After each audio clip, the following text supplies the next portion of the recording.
So I want to bring up something that happened in your life that you have recently shared, something that you went through that was very personal and haven't spoken about yet.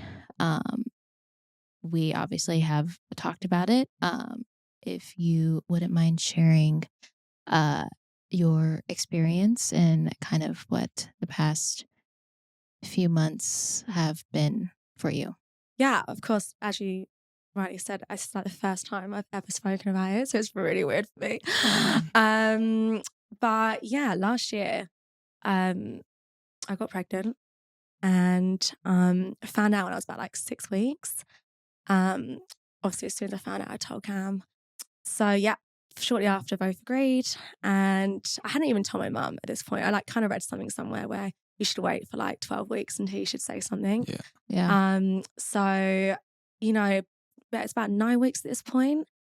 Everything was going fine. Well, it was going fine. And I started getting like pains in my stomach, like not so bad. I just would like pop a load of painkillers every day for like a few days. And it got to the point where I was like, this can't be right. But I'm one of these people where I just like brush things under the carpet. I'm like, I'm Yeah. fine, I'm fine, Yeah. I'm fine. Like, especially like my job, I always tell people I'm fine. Yeah, that's her too. Yeah. And then it got to one day where I actually called my manager and well, actually, no, sorry, just before that, we went to the shops just to pick up some groceries and I collapsed in the shop, like Wow. literally to the ground. And we was with my friend at the time, me and Cam was my friend at the time, and he had no idea I was pregnant. So when he was like, what the hell's going on? Are you okay? Oh, wow. I was like, no, not really. I was like, I'm pregnant. And he thought I was joking. Oh, wow. And I don't even Cam at this point didn't realize the seriousness of it. I mean, I definitely didn't realize the seriousness of it. I just thought it was just, a freak accident. Yeah. Yeah. But then I tried getting up, couldn't walk. So Cam and Joe had to take it in turns carrying me back to my flat. And at that point, I called you, my manager, and she was the one that said, you need to call an ambulance, like right away. And I was like, no, it's fine, it's fine, it's fine. And so eventually I did. I called the ambulance and right away they came and picked me up. They said I was having something called an ectopic pregnancy. And I had no idea. I've never even heard of that. Yeah. No idea what it was. In hospital, it took about, I don't know if you've ever seen a show called 24 Hours in A&E. Have you ever seen the show? Yeah. It's literally 24 hours in A&E. Like, it was so busy. I wasn't getting seen. The pains were like, still progressively getting worse. And then I think it was like 2.5 days later of me being in the A&E, someone finally saw me. 2.5 days? Yeah. Me and Cam both slept at the hospital. We got given like a little chair to share, like sleep on this chair. Oh my gosh. Welcome to the NHS. Oh. And then Hannah came to see me as well. So it was quite a tough time. Like, and I kept saying like, hello, like I need someone to take me seriously. Like, this is really bad. Anyway, finally got my scan. And as soon as the scan results came through, that's when people were like, shit. They were like, we need to get you operated on now. I was like, what do you mean? Like, what's happening? And they said, yeah, you've got ectopic pregnancy. And basically, the baby was growing in my fallopian tube. And they were like, if we leave this any longer, you are going to die. Yeah. I was like, what? Like, and that's when it started like Oh my gosh. really hitting me. And so, yeah, within 6 hours, I was being rushed into surgery. It was so traumatic. I actually get a bit emotional talking about it. Yeah.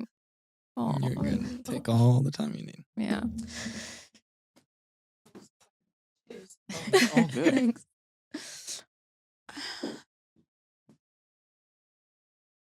Yeah, I'm good. It's just one of the things you just never think will happen to you. Yeah. And it was still at this point, I hadn't even told my mum because it was just all happening so fast. And then, just to rewind, before I went in surgery, I was like, oh my God, I need to call my mum. So I called her. She was like freaking out, which made me freak out even more. I've got Cam who's freaking out. And it was just like, oh my God. But anyway, I just remember being pushed away from Cam. Cam was crying his eyes out. He was like, I'm going to be right here waiting for you. He asked me all my favourite things he wanted to have waiting for me when I got back. And I gave him a whole list of things I wanted. The next thing you know, I've woken up. And as soon as I woke up, I had a massive panic attack because Oh, Cam wasn't there. I was still in like the operating theatre kind of bit, like the whole operation had been done, but I yeah. was still I don't know if it's like a holding area kind of thing. Yeah. And yeah, I just had a massive panic attacks. Then doctors had to come over and like give me morphine after more, like kept having to give me it because the pain was just so bad. Um, so I think I was down there for about another hour, and I just kept telling the doctors, I just need to see Cam. I just really, really want to go see Cam. Yeah. So they finally took me back upstairs, and then yeah, Cam was waiting for me, and it kind of felt like everything was going okay as soon as I saw him. Yeah. But yeah, I got discharged so soon after that. Like I'm talking about 6 hours after. I had a little rest and they discharged me.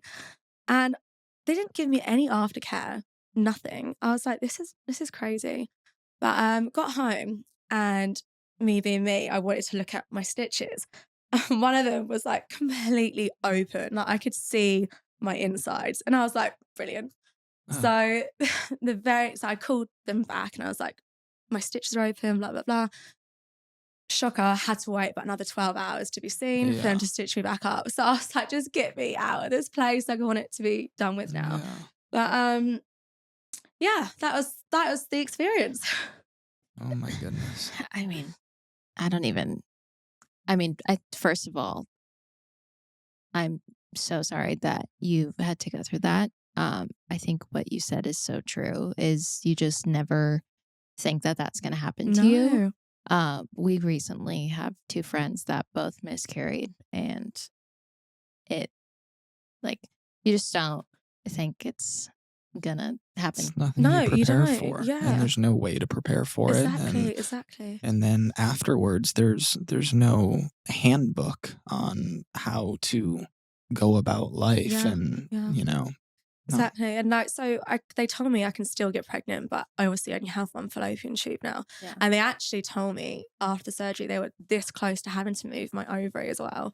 And thank God they didn't. Wow. So yeah, I still can get pregnant. It's just I'm very at high risk.